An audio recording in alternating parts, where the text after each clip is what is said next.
Hey guys, Brian here with another video, and today we're going to be talking about spray finishing, in particular with a Fuji Minimite 4 system, as well as spraying with latex acrylic paint. And I've had a lot of requests over the year on how we get good finishes and how we get them right. So today we're going to talk about how to set up the guns, how they work, and how to get that finish coat that you've always been looking for with the paint that really wasn't designed for it in the first place. So stick around and I'll show you what we've got. Okay, so the first step to every great finish is to take care of your guns. These two guns have already been cleaned. They're not perfect.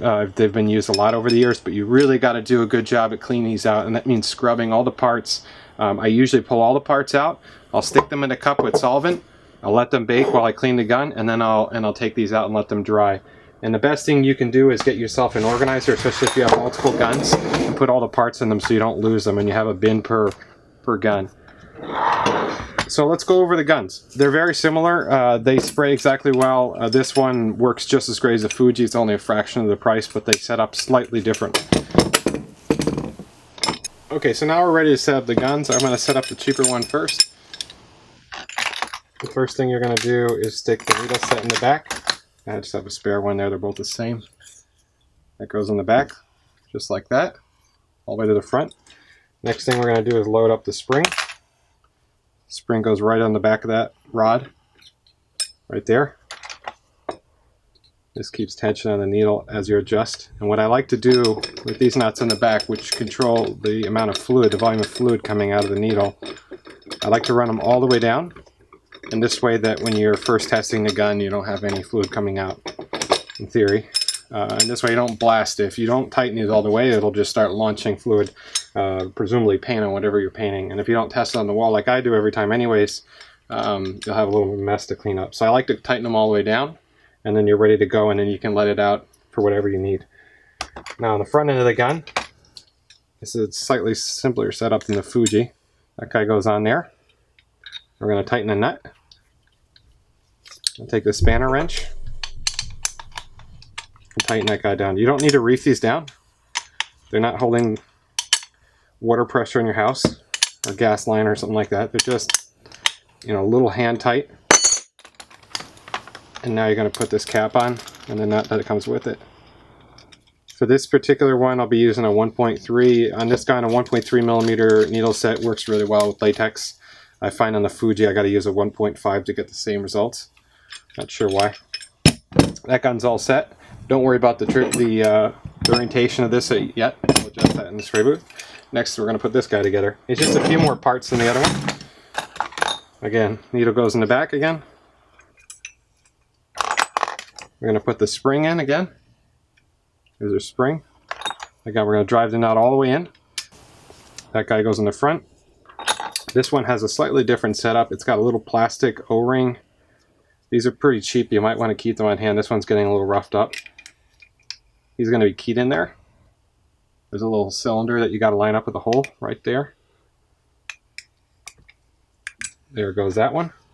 And now I'm going to put the needle on there. And we're going to tighten that down again with the spanner. Again, don't go nuts. You don't need to reef down on this thing.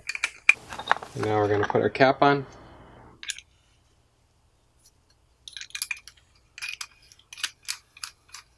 And he's ready to go. Again, don't worry about the orientation. We'll lock that guy on.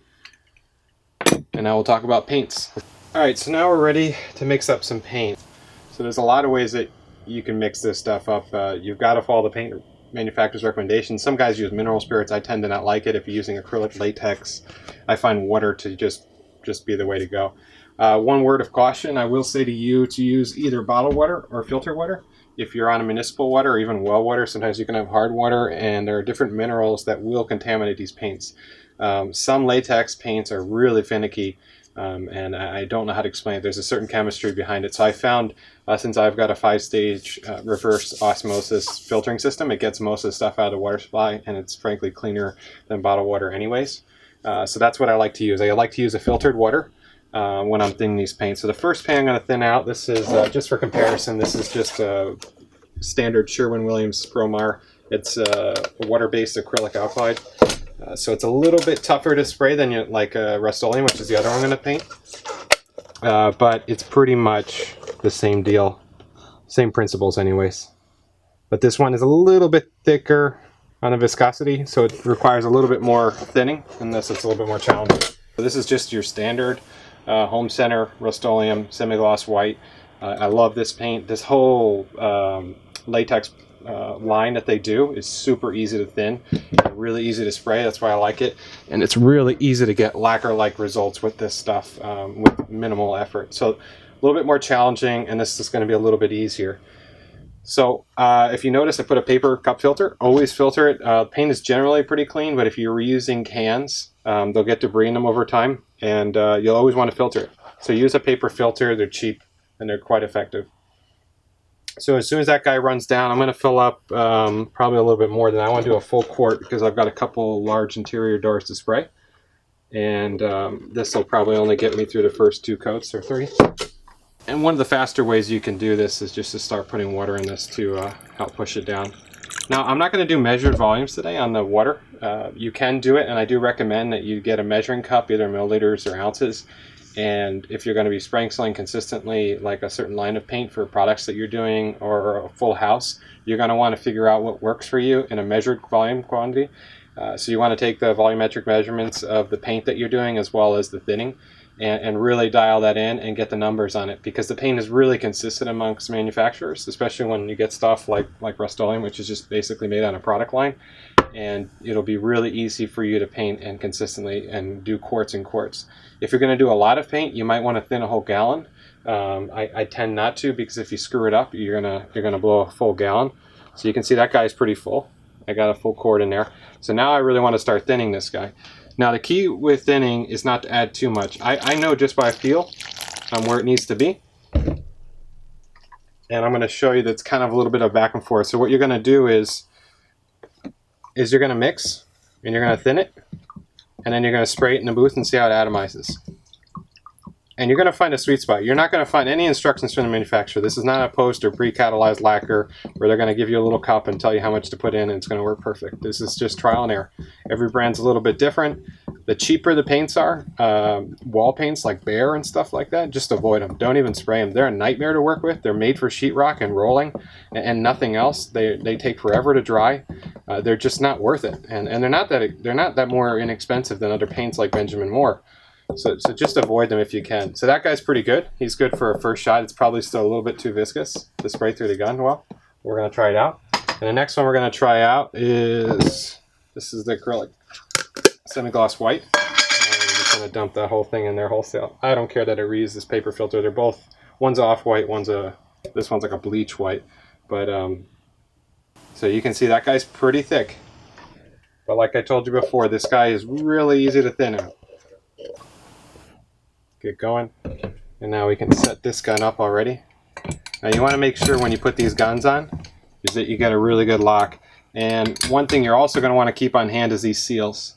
Both Fuji and this company Aerojet makes packages and kits for you to replace these. These do get worn out in time. As you imagine, you're clamping basically like a sponge seal, and this will wear out in time to a point where even when you lock this fully down, which is almost where this one's at, it actually needs to be replaced soon. It won't lock very positively. So this guy will run it all the way down, and he'll just close as I get towards the end. That's bad. You want this thing to lock almost like a halfway, 3/4 of the way through, so that there's no way you can twist this. The problem is if you don't build up good pressure in here with a good seal, this won't spray well.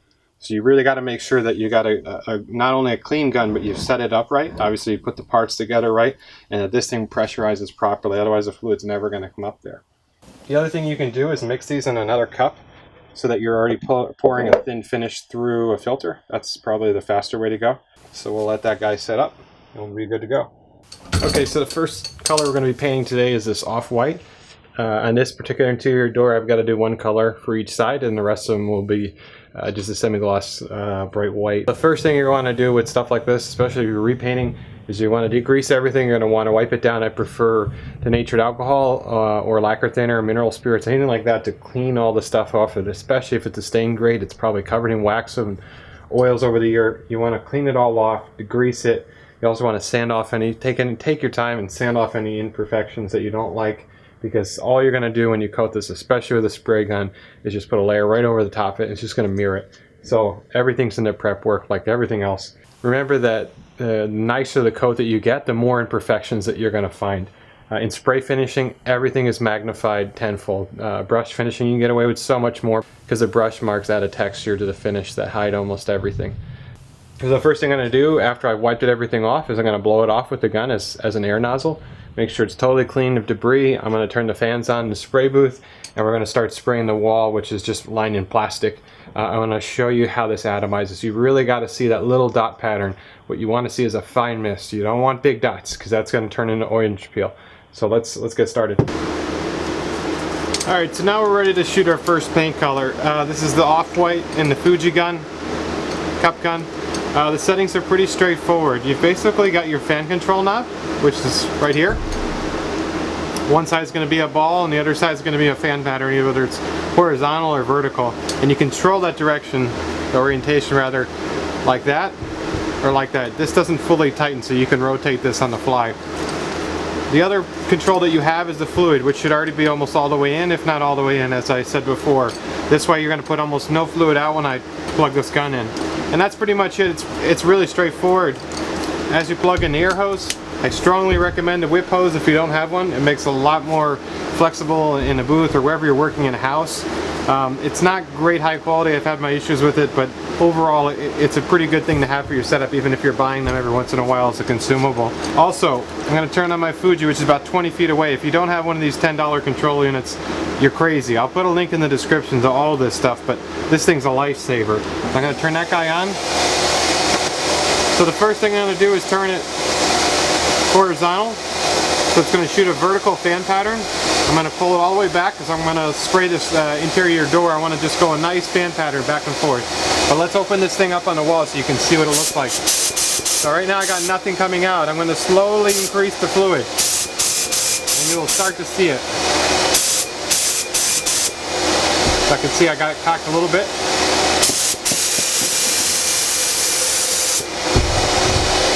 So you can see there I got nice little fine pattern, and that's what you want. So this paint is ready to go. I've got it on the first shot. And I'm going to give you some little close-ups.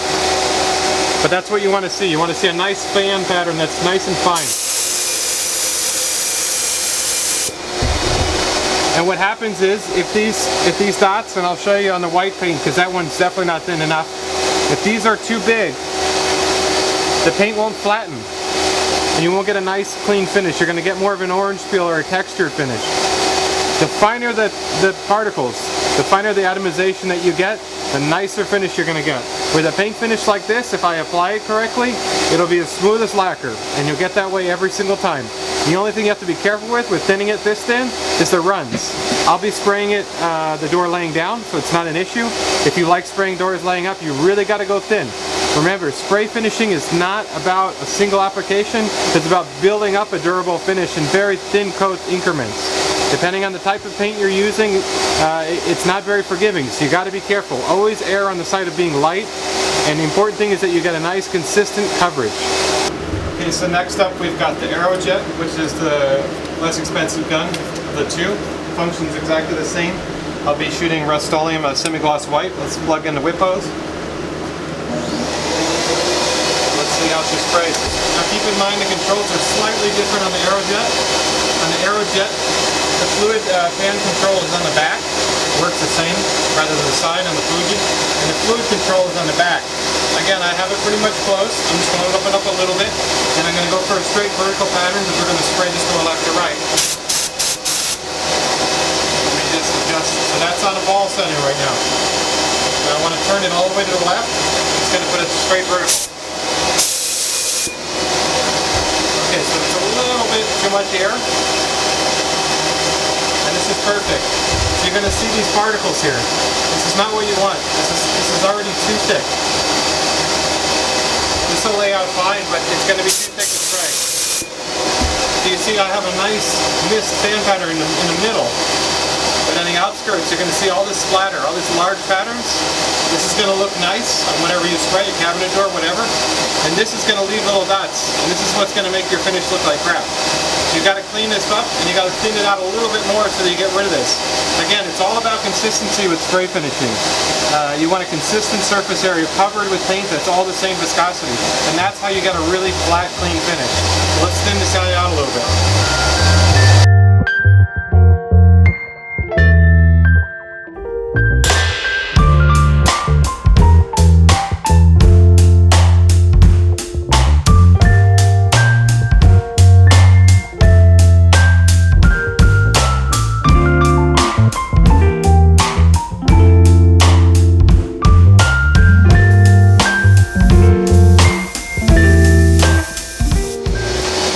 That paint is a nice buildup. For woodwork, this is as far as you'll go. If you're doing automotive or guitars or something like that, you might be a little bit more finicky. But this is really the sweet spot. You need that latex paint to get a nice fine coat of paint on there. And again, it's all about atomizing the paint correctly. Latex is really difficult because with lacquers, you don't need to do this. The lacquer's almost at the viscosity that you need to spray it. At most, you need to thin it out or put a little retarder in it, but it's pretty much ready to go from the factory. Okay, so let's go ahead and talk about strategy. This is an interior door. It's a pretty large surface area. I like to cover this with a nice flat pass over all the sides. If you're doing painting with a brush, you usually want to follow the grain. In the spray finishing case, you don't need to. You really just need to make sure you apply a nice even coat around all the sides. The first thing you typically do is hit the sides. In this case, the top and bottom are already painted. You're never going to see them. I'm not going to touch them again. This is a pretty large door in a otherwise small booth, so I'm not going to go around and hit these edges in sequence. I'm going to have to do them after. Normally with the cabinet door, I have a Lazy Susan stand that I put it on, and I can twirl it around so I never change direction with the spray booth exhaust. So it's always pulling paint out of the direction that I'm painting, and I don't have to move around the piece. I let the piece move around in front of me. So in order to spray this, we're just going to make a nice even pattern all across this door and just apply the paint. There's not much to it, but I'll show you. The key is when you're painting anything with a spray gun is that you stay consistent with the distance from the surface, and that you keep a nice perpendicularity to the surface that you're spraying. So if you spray at an angle, if you pitch your gun like this, you're going to put more paint than you're putting here. This is going to all be overspray, and this is going to be too heavy. Again, if you spray too close, you're going to build up a coat that's too heavy. So there's a real sweet spot. You want to stay just about 6 inches away from the piece, depending on what you have the air pressure set to and the amount of paint you're putting out.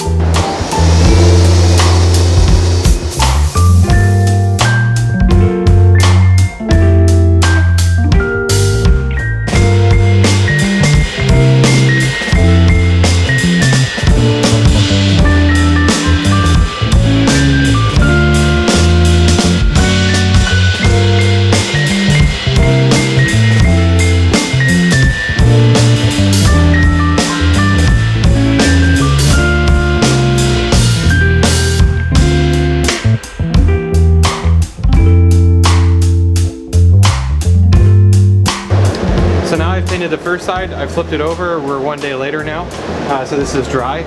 On this side I'm going to shoot a semi-gloss white because it's 2 different rooms. I'm going to spray the edges first, and then I'm going to do the front.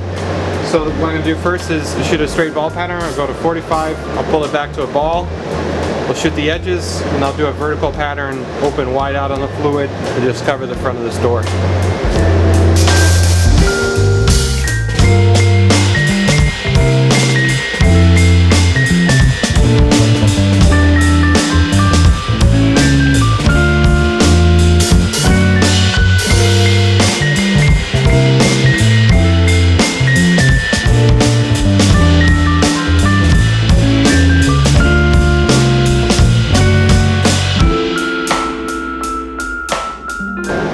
Okay, so that's it for that coat. Resist the urge to put down too much. The objective of spray finishing is to put down nice, even, light coats.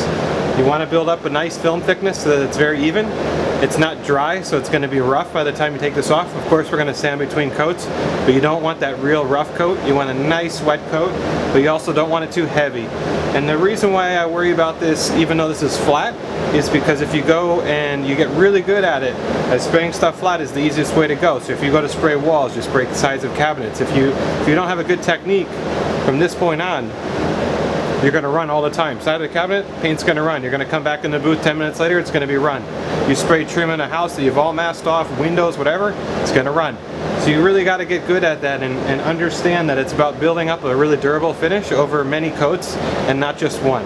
We're not going to spray this 20 times, but we are going to spray this 3. And we're going to get a nice 3 consistent coats. So we've gone over the gun, some of the caveats, some of the things I've learned over the years with these particular guns and the mechanicals of these. But let's talk about the finishes themselves. There are a lot of times when I've literally pulled out my hair because I didn't know how to get around an issue that I was having with finishes. And it's only through experience working with other professionals that I've really learned a lot of tricks over the years to mitigate issues that come up. There's nothing worse than building a beautiful pieces of woodwork and cabinetry only to be stuck on the finish process and not being able to deliver. One of the issues with acrylic latex that's most prominent in my mind, because it's driven me crazy, I've had a lot of late nights rebuilding furniture because of this, is over thinning the paint. Now I told you before you can't really over thin some paints, and it's true. You can always add more paint and increase that viscosity. But there are some paints, and it's usually the cheaper manufacturers, where if for some reason if you thin them out, you degrade the chemistry of the paint and it'll cause all kinds of craters, and these craters are irreversible. You get these on your finish, on your woodwork, you try to sand them out, it is a nightmare. I'm not going to get into brand specific. You know which ones they are. They're the big box home center brand, and they are just the worst. I've gotten talked into using them in the past. I never will in the future. You can go to Sherwin-Williams, Benjamin Moore, you can go to paint centers and use professional finishes like ML Campbell, and all of them do paint color matching, and it's stunning how perfect they are when they cross match. So use a reputable brand that you know that it delivers, and from a dealer that will back you up if you ever have issues or questions. They're your greatest resource. So in acrylic latex, there's not a whole lot of issues that'll come up besides contamination and a cratering from over thinning and paints that just don't allow it. And keep in mind, if you just can't get a really good finish out of the gun, the problem's not the gun, the problem's probably not you. As long as you have a good needle set and you've tried to thin it, sometimes it's just the paint, and it's just, I mean, this paint is just not designed to be sprayed and atomized very well. So you've got to find what works. So on the solvent side, let's talk about lacquers, whether it's pre-catalyzed or post-catalyzed. The beauty of using a turbine system is that you're getting clean, warm air coming through the gun, and by the time it gets to the gun, it's cool. And that means that it's void of any oils, it's void of any contaminants that are coming from, say, a compressed air line that you would have traditionally. I've had some nightmare jobs because I didn't have the right equipment to properly remove oil and moisture from the lines. And once it gets into your lacquer finish, it's very difficult, and sometimes you have to sand it completely out. So there's a lot of challenges with spray finishing. Overall, it's the best way to go. If you're doing cabinets or if you're doing home interiors, I like spraying interior doors like this because you get the best finish. I like to pull the doors off. I like to remove all the hardware. I don't tape anything off. I think that's silly and so unnecessary. I see a lot of guys on Instagram, especially professional painters, and these guys will blow rolls of tape and spend hours masking stuff off when it takes me 2 minutes to take an electric drill and pull everything off the door. I can spray it flat, or I can make a hinge jig with 2 screws on either end and a pin and rotate it. I can paint both sides at the same time. In this particular booth, I won't do it because it's a little bit too cramped. In a larger professional booth, I would do it. I would set up a pivot point, I would spray doors both sides and rack them on the pivot points themselves. It's a really fast way to blow through an entire door schedule. No masking off, no taping off, and no explaining to the customer after you ruin their hardware you got little paint overspray. Take everything off. Again, preparation is key, whether you're doing it by hand or with a spray gun, but especially if you're doing it with a spray gun. Clean the door, degrease it. You know, prep all your cabinets. Whatever you're doing, the preparation is worth more than the finishing itself. So that's what I can give to you on that. So let's get back in the booth and spray some more.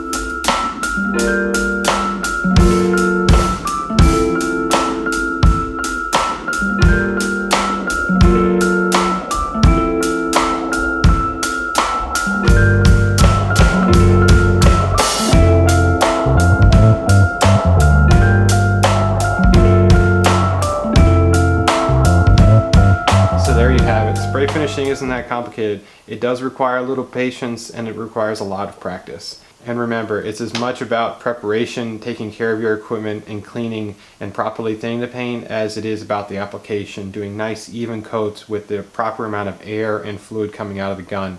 The technique is really important, because if you don't do it well and you don't keep a nice distance away from the surface evenly, you'll build up paint too much in some areas and more in others. These particular doors are really forgiving. This probably isn't the best example for this video. They have a grain, they've been previously painted. I can get away with a lot more. If you're doing a high gloss finish on a brand new piece of veneered woodwork or something like that, you're not going to get away with nearly as much, and every defect is just that much more magnified. So practice on spare pieces of plywood and MDF, things that you can see the contrast, you can see the atomization. I always spray the side of my spray booth wall so that I can see the atomization that I have with the paint mixer that I've made. This way you're not putting this on the workpiece until you know and you're confident that it's going to work, and then the rest is just technique. So there you have it. Pretty straightforward. Just keep practicing. Put your questions in the comments below. See how I can help you further. Hopefully this video was beneficial to you and it was educational, and if you like this video, please give me a nice thumbs up and subscribe to my channel. I'll be doing more finishing videos in the future, so please look out for them. I'll be doing shorter videos about specific topics that people have asked me about beyond what I've done in this video.